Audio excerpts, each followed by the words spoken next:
के निवारण करने के लिए उस परमात्मा नारायण का ही नाम सर्वोपरि है। कि प्रत्येक देवताओं की साधना उपासना करने से माना कि हमको धन मिल गया, माना कि हमको वैभव मिल गया और इंद्रियों का सुख मिल गया, परंतु ये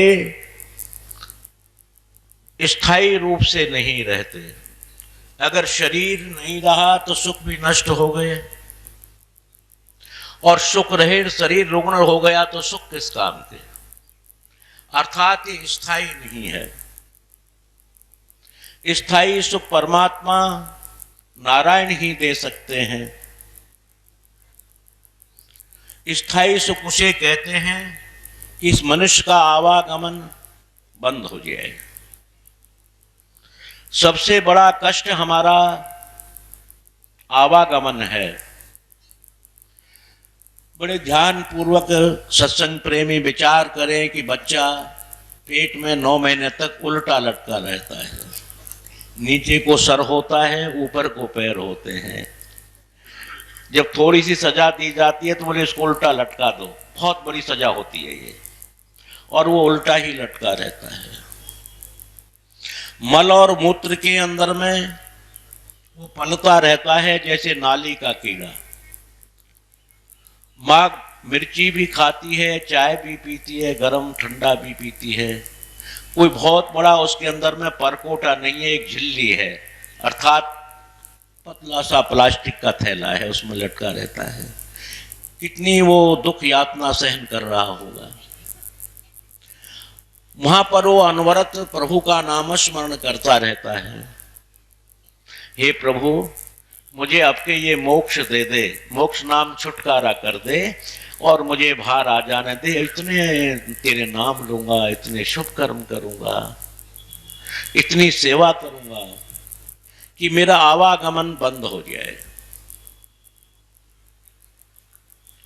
संसार का छोटा सा नुकसान हो जाता है तो अपन रोने लग जाते हैं। बड़ा भारी घर में क्लेश हो जाता है किसी चीज के खो जाने पर जब हम इस पूरे जीवन भर की कमाई को छोड़कर आंख बंद करेंगे, उस वक्त विचार करिए प्रेमी, कितना कष्ट होगा। जो जीवन भर हमने संग्रह किया, संचय किया, और उसको जाते वक्त छोड़ रहे हैं। आंख बंद हो रही है, इंद्रियां काम नहीं कर रही हैं। कितना भारी कष्ट होगा उस वक्त में। सबसे बड़े कष्ट यही हैं जन्म और मृत्यु।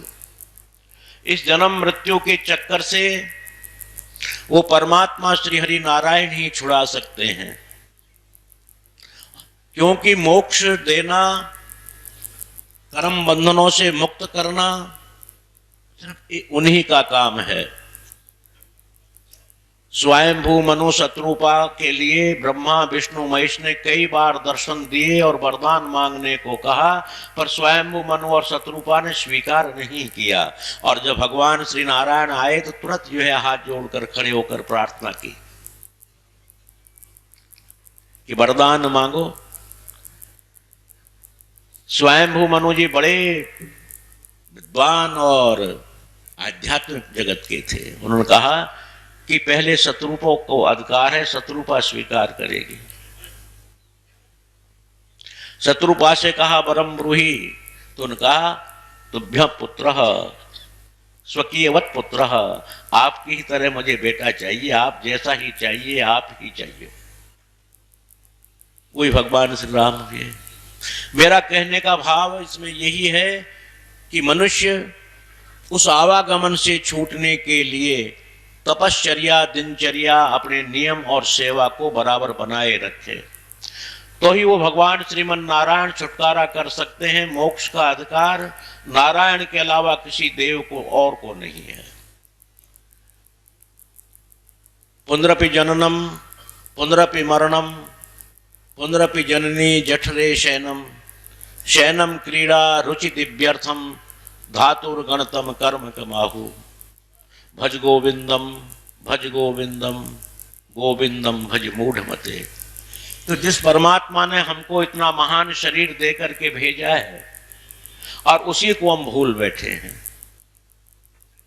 उसकी प्राप्ति के लिए हमें बहुत बड़े साधनों की जरूरत नहीं है, क्योंकि परमात्मा साधन के द्वारा प्राप्त नहीं होते।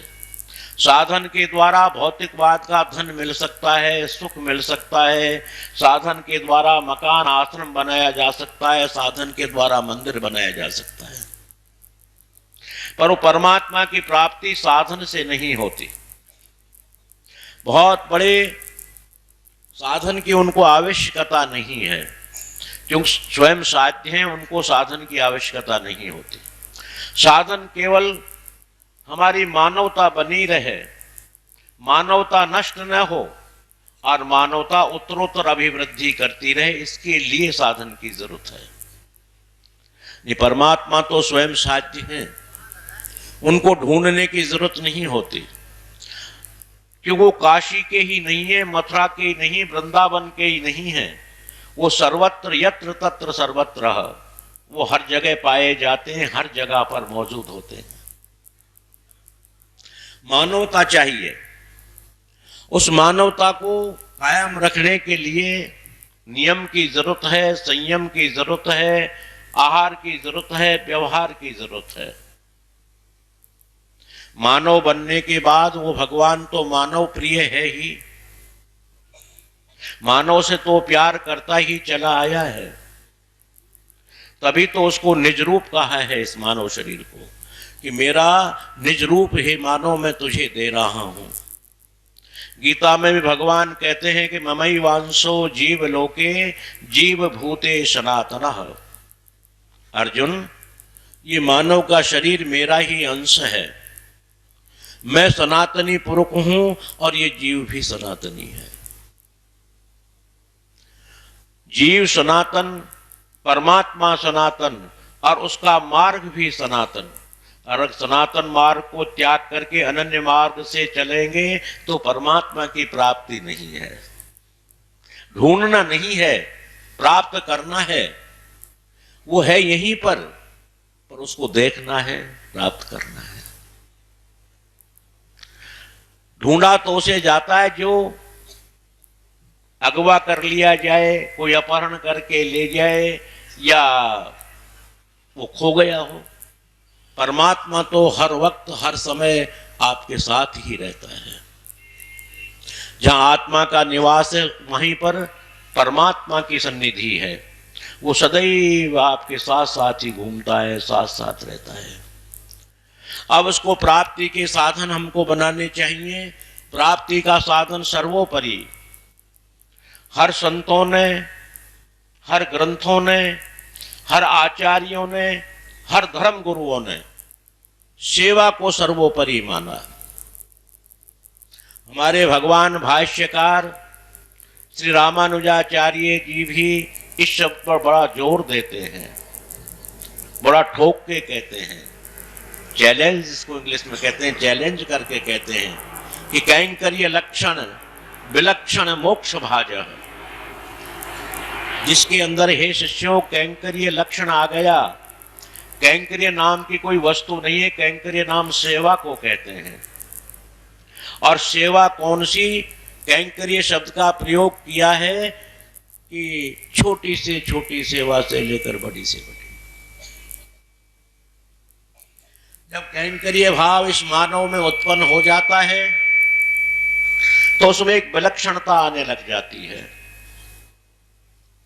विलक्षणता क्यों आने लग जाती है? कि कैंकर्य धारण करने से, कैंकर्य स्वीकार करने से मनुष्य के काम, क्रोध, मद, लोभ, मोह और मात्सर्य ये छह मूर्छित हो जाते हैं। नष्ट तो नहीं हो सकते ये, क्योंकि नष्ट का प्रमाण तो इनका है ही नहीं, पर मूर्छित होने लग जाते हैं, अर्थात ज्ञानेंद्रिया प्रबल हो जाती हैं, कर्मेंद्रिया वीक होने लगती हैं। तो भाष्यकार भगवान जी ने यही सबसे पहले कहा कि कैंकर्य लक्षण विलक्षण मोक्ष भाजः। कैंकर्य लक्षण आ जाने पर आपके अंदर विलक्षणता हो जाएगी और आपको मोक्ष मांगने की जरूरत नहीं पड़ेगी। मोक्ष स्वयं आपके चरणों में गिरी पड़ी रहेगी। चाहे आप सामीप्य मोक्ष प्राप्त करें, चाहे सायुज्य करें, चाहे सानिध्य करें, चाहे जीवन मोक्ष हो जाए, वो आपके चरणों की अनुगामिनी बन जाएगी। 24 घंटे आपके सामने मोक्ष नाम का शब्द खड़ा रहेगा। आप जीवन मोक्ष हो जाएंगे कैंकर्य स्वीकार करने के बाद। और कैंकर्य नाम मैंने बताया कि सेवा का है। बाबा नानक देव जी भी अपने गुरु ग्रंथ साहब में यही लिखते हैं कि जैसे जल में ही कमल निरामल, मुर्गावी और संगे, सेवा समरण भव सागर तरिए, नानक नाम हरि रत रंगे। ये दास नानक ने तो हे परमात्मा श्री हरि, हे मेरे नारायण तेरे नाम में रंग गया ये तो। और संसार में जैसे जल में ही कमल निरामल, जल में कमल रहते हुए भी निर्मल रहता है। जैसे संस्कृत में काक पद्म पत्र में वाम बसा, गीता में अर्जुन से कृष्ण भगवान कह रहे हैं कि अर्जुन तू ऐसे रहे जैसे पद्म पत्र में वाम बसा। कमल का पत्ता जिस प्रकार जल में रहते हुए भी जल से अलग होता है, वही बाबा नानक देव जी अपनी भाषा में लिख रहे हैं कि जैसे जल में ही कमल निरामल, मुर्गावी, मुर्गावी कहते हैं पनडुब्बी मुर्गी अर्थात जल मुर्गी, वो बहुत दूर तक पानी में डूब कर चली जाती है और जब उड़ती है तो उसके पंखों पर पानी नहीं होता। उस मुर्गावी की तरह हमें संसार में रहना है। सेवा समरण पहले नहीं लिखा उन्होंने, पहले सेवा लिखा, क्यों सेवा के बिना कैंकर्य लक्षण नहीं आ सकते, सेवा के बिना अभिमान नष्ट नहीं हो सकता, सेवा के बिना स्वाभिमान नष्ट नहीं हो सकता, सेवा के बिना क्रोध समाप्त नहीं हो सकता, सेवा के बिना कामना समाप्त नहीं हो सकती। इन चीजों को समाप्त करने के लिए, मन को एकाग्र करने के लिए, एक चित्त करने के लिए सेवा सर्वोपरि है। क्यों जो मानव सेवा करना सीख जाता है उसके लिए योग की आवश्यकता नहीं होती, नहीं उसको ध्यान की जरूरत होती, नहीं उसको और किसी प्रकार की जरूरत होती। क्योंकि जब वो सेवा करता है तो भगवान के लिए अब लक्ष्य आपका कैसा है सेवा का। सेवा सर्वोपरि शब्द है, निर्मल शब्द है।